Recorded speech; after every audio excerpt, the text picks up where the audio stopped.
Problemnya di samping pengawasan, juga integritas atau integriti dari personil di Kemenak sendiri secara internal. Yang pertama itu akibat dari travel penyelenggara haji itu, haji khusus, kemudian travel-travel yang lain yang tidak terdaftar sebagai penyelenggara haji khusus itu juga bermain dengan pengalaman yang dia lakukan bahwa itu aman-aman saja, maka itu kecenderungan pelanggaran itu akan berulang. Berulang tiap tahun. Berulang tiap tahun seperti itu dengan menggunakan visa haji, kemudian tidak menggunakan kuota haji Indonesia, padahal dia adalah WNI. Nah, terus kemudian seakan-akan dia itu warga negara di negara lain, misalnya kasus yang terjadi di Filipina ya, pada saat jamaah haji menggunakan kuotanya Filipina, tapi sebenarnya dia itu adalah realnya adalah masyarakat Indonesia. Tapi pada waktu diajak komunikasi oleh petugas bandara internasional yang ada di Manila, ternyata dia tidak bisa bahasa Inggris dan tidak bisa bahasa Tagalog. Nah, ketemulah di situ. Nah, kasus itu juga berulang sampai sekarang juga ada, menggunakan visa haji, tapi sebenarnya bukan warga negara di suatu negara tertentu itu, karena dia kan orang Indonesia paspornya. Pergilah ke sana. Nah, ini sudah diatur, peristiwa di Manila itu muncullah itu Undang-Undang Nomor 8 tahun 2019, di pasal 17-nya itu mengatakan bahwa visa haji itu harus menggunakan kuota haji Indonesia. Dan dilarang untuk menggunakan visa haji tapi tidak menggunakan kuota haji Indonesia. Artinya misalnya kuota haji Filipina atau kuota haji Yordania atau Mesir dan lain sebagainya, ini berulang. Di tahun-tahun sebelumnya ini aman mungkin. Nah, pada waktu kami di Kemenak selama 5 tahun sebagai Irjen? Ya, sebagai Irjen di situ tuh selalu membantu Direktorat Jenderal Penyelenggaraan Ibadah Haji itu membantu sosialisasi khususnya adalah kepada travel-travel ini. Haji khusus dan travel biasa yang menyelenggarakan umroh. Ini poin-poin yang ada di aturan, ini harus istilahnya diikuti dengan seksama. Nah, peristiwa ini karena berulang di saat-saat sebelumnya tidak seketat sekarang ini, yaitu pihak keamanan dari Arab Saudi memeriksa orang yang mikot di Bir Ali terus kemudian ditangkap karena ditanya visanya, kemudian gelangnya tanda apa itu namanya bahwa dia itu peserta haji, ternyata dicek dengan IHAJ, elektronik haji, nah dia tidak ada. 22 yang terakhir ini, yang 20 udah pulang ke Indonesia menggunakan pesawat Qatar dan pesawat Garuda Indonesia, tapi biaya sendiri.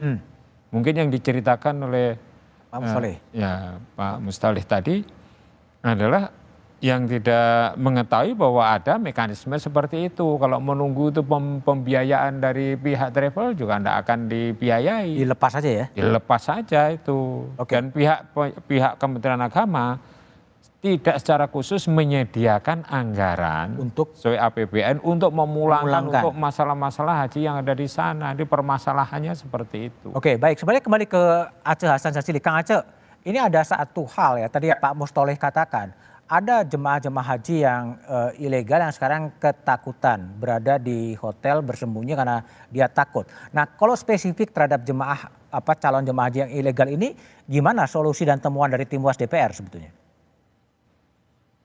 Ya, saya kira secara kewarganegaraan tentu mereka ini wajib untuk dilindungi ya. Dan saya kira memang ini otoritasnya bukan lagi kewenangan dari Kementerian Agama.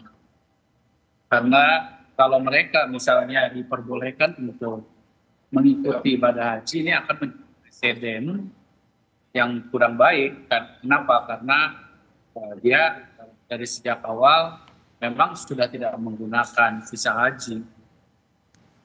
Kalau mereka untuk menjalankan ibadah haji, tentu ini sama saja dengan tidak menjalankan undang-undang. Ya.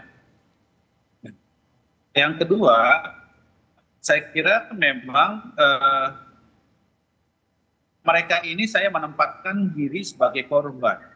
Sebagai korban, oke. Ya, korban dan iming-iming, ya, terutama iming-iming bisa jadi tokoh masyarakat yang merasa punya akses untuk bisa mendapatkan dan bisa menjalankan ibadah haji, ya, atau mungkin mereka adalah travel yang memiliki akses di tanah suci, entah itu mukimin atau pihak-pihak yang menawarkan bahwa mereka bisa memberangkatkan calon jemaah haji. Nah, karena itu menurut saya ya, bagi mereka ini memang menurut saya harus harus dilindungi, tapi tentu mereka ya dipulangkan ke tanah air sesuai dengan ketentuan dari pemerintah Arab Saudi itu sendiri. Tanggung jawab Jadi pemulangan ada di pemerintah Arab Saudi ya, Kang Aceh ya?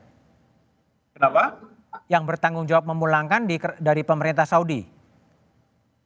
Ya begini, menurut saya seharusnya memang karena ini mereka ini kan kesana juga bayar. Iya. Ya, bayar kepada pihak yang mengiming-imingi mereka. Oke. Ya, travel maupun tokoh-tokoh yang merasa bahwa mereka punya akses. Nah, karena itu menurut saya ya, langkah pertama tentu baik pemerintah Indonesia maupun pemerintah Arab Saudi yang pemerintah Indonesia atau konsul jenderal yang ada di Arab Saudi ini bisa menelusuri siapa orang ini. Mereka ya seharusnya bisa mengembalikan uang dari jamaah yang dipintai itu, dan uangnya bisa dipergunakan untuk mereka kembali ke tanah, gitu loh. Oke. Oke, baik. Mas Mustoleh, gimana? Ini oke, Mas Mustoleh, ini kan berapa banyak sih yang ditemukan yang menjadi konstruksikan sebagai korban sebetulnya? Iya. Sampai 200 juta. Oke, silakan Mas Mustoleh. Ya, karena begini, kalau jumlahnya ini akan terus bergerak, Mas Bud. Oke. Jadi ini akan terus membesar begitu. Apalagi kan di awal Pak Dubes kita menyatakan bahwa ada 100.000 jamaah umroh yang belum pulang. Ini juga 100.000 jamaah umroh yang waktu itu ya, kira-kira bulan apa tuh, Mei begitu ya. Padahal waktu itu sudah mau closing date-nya, pintu umroh itu mau ditutup. Nah, ini akan terus bergulir saya kira. Dan nanti baru akan kelihatan betul setelah operasional haji itu berakhir. Tapi saya melihatnya nanti setelah puncak haji, setelah di Arafah, Mina, Musdalifah selesai, ini sudah mulai akan kelihatan. Artinya tadi yang kasus-kasus yang betul-betul ilegal, yang kemudian furoda gagal berangkat, ini akan muncul. Nah, disitulah kemudian yang tadi Mas Bud misalnya tanyakan, bagaimana solusinya? Tidak bisa hal ini bisa diselesaikan oleh Kementerian Agama saja. Oke. Minimal itu ada 4 kementerian yang harus memecahkan masalah ini. Satu adalah Kementerian Agama yang mengerti tentang seluk-beluk haji. Yang kedua adalah penjaga pintu masuk warga negara keluar masuk, yaitu siapa? Imigrasi di bawah Kementerian Hukum dan HAM. Yang berikutnya adalah otoritas bandara. Dalam hal ini adalah Kementerian Perhubungan dan kemudian Angkasa Pura. Itu sebelum berangkat ya? Sebelum berangkat. Oke, sekarang mereka yang sudah berada di Arab Saudi, di Saudi itu, kira-kira ini solusinya gimana? Yang di sana berarti menjadi tanggung jawab daripada Kementerian Luar Negeri, Mas. Oh, Kementerian Luar Negeri harus turun tangan. Kan ada beberapa, dan saya kira kita juga perlu mengapresiasi kerajaan Arab Saudi. Apa itu? Orang-orang yang jelas-jelas tadi kata Kang Aceh itu, mereka ini kan korban. Tetapi yang perlu dikejar betul-betul adalah dipidanakan adalah IO-nya. Event organizer atau orang-orang intelektual leadernya lah kalau bahasa kita di sini. Nah, ini kan diproses di sana. Nah, ini penting, dan yang tadi dibilang Pak Yasin misalnya soal ada benang merah dengan travel resmi misalnya. Ini juga penting karena beberapa waktu lalu juga hal ini juga terjadi dan melibatkan oknum-oknum travel tertentu. Tetapi kelemahan sistem di Kementerian Agama, betul tadi kata Pak Yasin, ketika kemudian ada oknum travel kemudian melakukan pelanggaran, itu sekedar kemudian dibubarkan atau dibekukan. Setelah itu kan mereka bisa bikin travel baru. Nah, harusnya saya kira ke depan blacklist orangnya. Artinya ketika misalnya mereka tidak ada satu orang yang terlibat, ini kemudian melakukan pelanggaran seperti itu, mereka dilarang untuk terlibat apapun terkait dengan dunia pertravelan, dunia haji dan umroh. Oke, baik. Jadi memang ada problem yang haji ilegal, tapi bagaimana ke depan agar manajemen haji ini bisa lebih baik? Jawabannya setelah jeda berikut ini.